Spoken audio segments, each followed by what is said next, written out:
What's happening, everyone, and welcome to New York City. It is not only just a beautiful day here, but we're here working with my favorite watch brand, Longines. We're here for their Masters event. This is the last stop as part of their Masters series. We went to Paris, we went to Hong Kong, and now we're in New York. And as you can tell from today's video topic, we're talking about product photography. This is something that many of you have asked me about over and over. So we'll be using the Longines Masters Collection watch. This is the moon phase watch as the product in this video, so you guys can get a good idea of how I would go about shooting a product and really creating lifestyle content, especially for commercial use. So let's waste no time. Let's get out there and find some shooting locations. Let's go.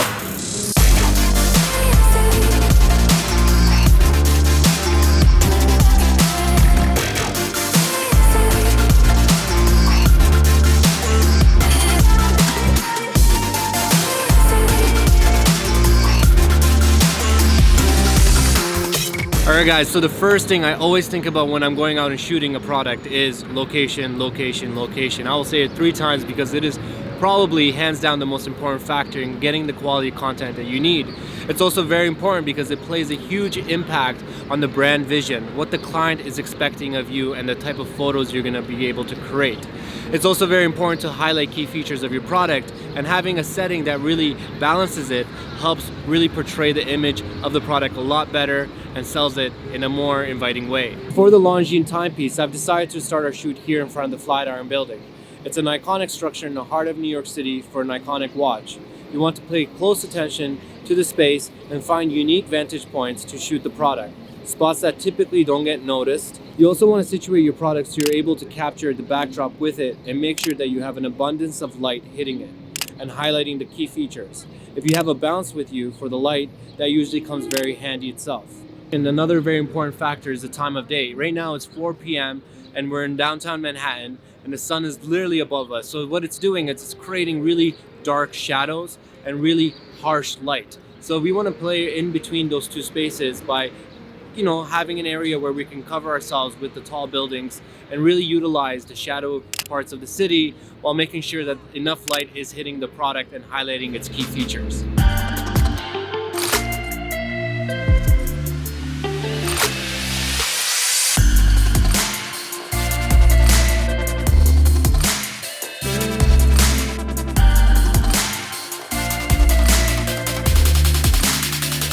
Alright guys, now that the honking has settled down a little bit, I want to talk to you guys about the second thing, which is all about creating a theme behind your photos.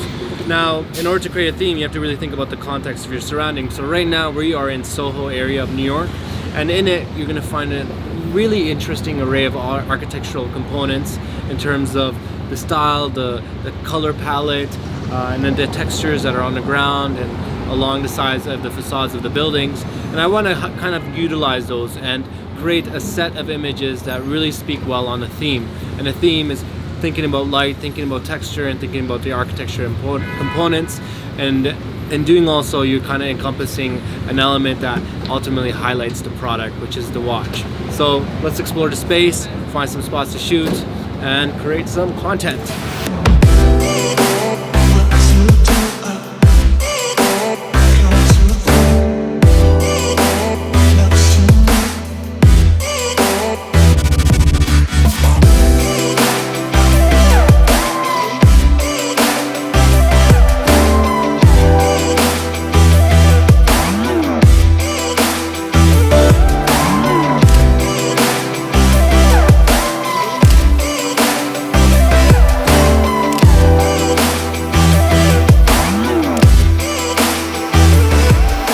Another very important component to really capturing the essence of your product is thinking about the model and what they are wearing in terms of their attire.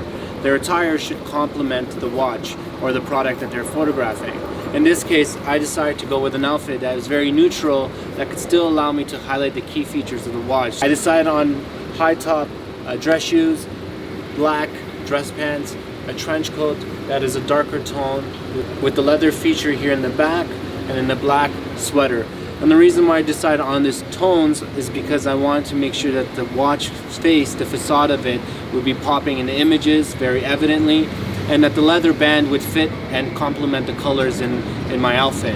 This is something that as a photographer you have to communicate to the model, and you also have to communicate how to properly pose in the images so that you're highlighting the watch or the product itself and making sure that it's being featured in the best way possible. A good way of practicing this is by putting yourself in front of the camera and showing the model how you want them to be modeling or posing in the image, and also really trying to model yourself, because this is a video I made a long time ago talking about the importance of putting yourself in front of the camera and the skills that develop from doing that.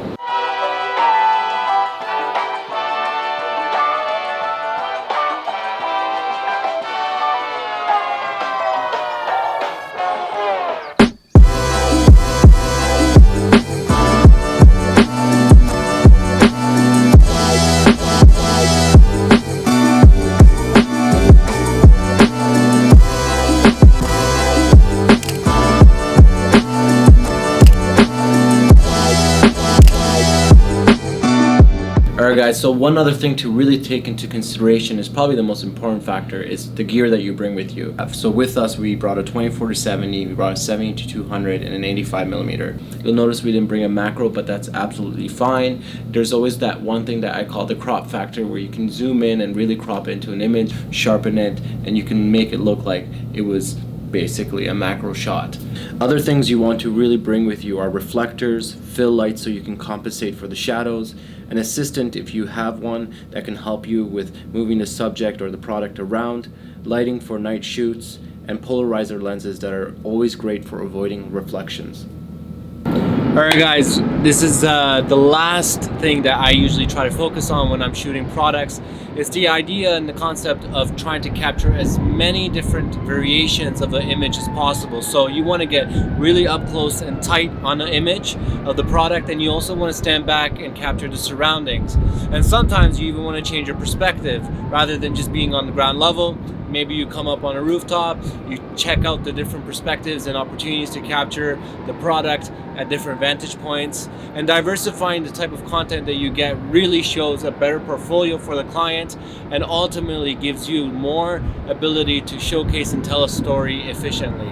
So we're gonna take some photos here and then I'll wrap up the video.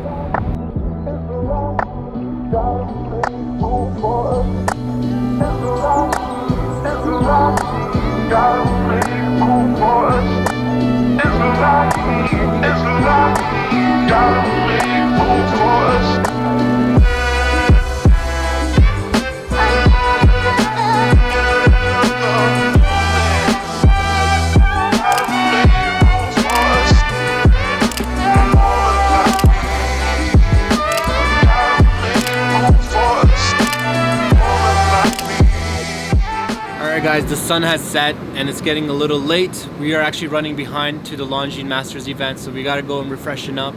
But as always, I hope you did enjoy today's video. Product photography is something that I've been working on for many years. It's a skill that you need to constantly practice, so go out and practice with your friends. And also I'll be leaving Longines information below in the bio. That's where their events, their watches, whatever you need, it's all gonna be there, so make sure you check it out.